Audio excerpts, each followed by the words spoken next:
அனைவருக்கும் இனிய ரம்ஜான் தின நல்வாழ்த்துக்கள். வணக்கம் ஃப்ரெண்ட்ஸ், வாங்க இன்னைக்கு மிஸ்டர் சக்தி சேனலில் என்ன ரெசிபி அப்படின்றத நான் உங்களோட ஷேர் பண்ணுறேன். ஃப்ரெண்ட்ஸ், நான் இன்றைக்கி செஞ்ச ரெசிபி பிரெட் புட்டிங் வித் பாதாம் பிசின். அதான் நான் இன்றைக்கி செஞ்சேன். அதுக்கு நான் ஒரு 8 பிரெட் ஸ்லைசஸ் எடுத்து வச்சுருக்கிறேன்.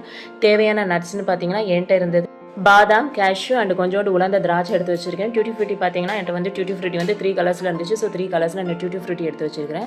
அதுக்கப்புறம் ஓவர் நைட்டில் நான் ஒரு 4 கம்ஸ் போட்டு ஊற வச்ச பாதாம் பீசின்னு கொஞ்சமும் ஒரு பிஞ்சு சாஃப்ரான் மில்கில் கலக்கிறதுக்காக அந்த புட்டிங்காக நம்ம வந்து கஸ்டர்ட் பவுடர் வேணும். அதனால் கஸ்டர்ட் பவுடர் வந்து நான் ஒரு 2 ஸ்பூன் எடுத்து வச்சிருக்கிறேன். அதுக்கப்புறம் சுகர் ஒரு 300 கிராமில் சுகரும் ஒரு 4 ஏலக்காய் பீஸும் நான் வந்து எடுத்து வச்சிருக்கிறேன். இதுதான் இதுக்கு தேவையான. இதுக்கப்புறமா என்ன செஞ்சேன்னு பார்த்தீங்கன்னா, அந்த பிரெட் ஸ்லைசஸில் அந்த கார்னரை ஃபுல்லுமே நான் வந்து கட் பண்ணி எடுத்துக்கிட்டேன். 4 சைட்ஸ்லையுமே கட் பண்ணி எடுத்துகிட்டு அந்த ப்ரெட்டை க்யூபாக நம்ம வந்து கட் பண்ணி எடுத்துக்கிட வேண்டியதான். க்யூபாக நம்ம கட் பண்ணி எடுத்ததுக்கப்புறம் நம்ம என்ன செய்யணும் அப்படின்னா, பேன் நல்லா ஹீட் பண்ணிவிட்டு அந்த பேனில் ஆயில் அப்படி இல்லாட்டி நம்ம வந்து கீ எதுவோ நம்ம தேவைக்கு எதுவோ அதை நம்ம ஆட் பண்ணிக்கிட வேண்டியதான். லோ ஃப்ளேமில் வச்சு தான் ஹீட் பண்ணணும். ஹீட் பண்ணிவிட்டு அதே மாதிரி ஃப்ரை பண்ணி எடுக்கிறதும் நம்ம லோ ஃப்ளேமில் வச்சு தான் ஃப்ரை பண்ணி. சுகர் இருக்கு இல்லையா, அதை வந்துட்டு நான் தண்ணி நமக்கு தேவையான அளவுக்கு அந்த சுகர் முங்குற அளவுக்கு தண்ணி ஊற்றி நம்ம அதை பாகா காய்ச்சி எடுக்கணுன்ற அவசியம் கிடையாது. ஒரு கொதி நல்லா தரன்னு கொதிச்சாலே போதும்.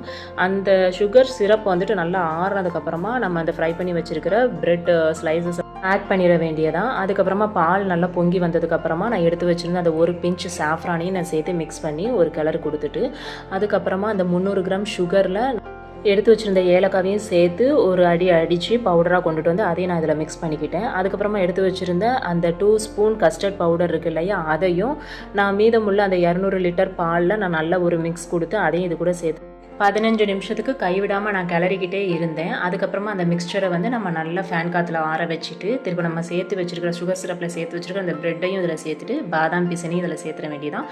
திரும்ப நம்ம எடுத்து வச்சுருக்கிற duty Frooti, dry fruits, nuts, anything நீங்கள் எது விருப்பப்படுறீங்களோ அதை சேர்த்து ஃப்ரிட்ஜில் வச்சு அதுக்கப்புறமா சர்வ் பண்ணி பாருங்கள். லஞ்சுக்கு அப்புறமா ஐஸ்கிரீமே வேண்டாம் இதுதான் வேணும்னு சொல்லிட்டு திரும்ப கேட்பாங்க. அந்த மாதிரியான ஒரு புட்டிங் தான் இது. ஸோ ட்ரை பண்ணி பாருங்கள். ட்ரை பண்ணி பார்த்துட்டு உங்களுக்கு டேஸ்ட் எப்படி வந்துச்சு, உங்கள் வீட்டில் உள்ளவங்க என்ன சொன்னாங்க அப்படின்றத எனக்கு நீங்கள் ஷேர் பண்ணுங்கள்.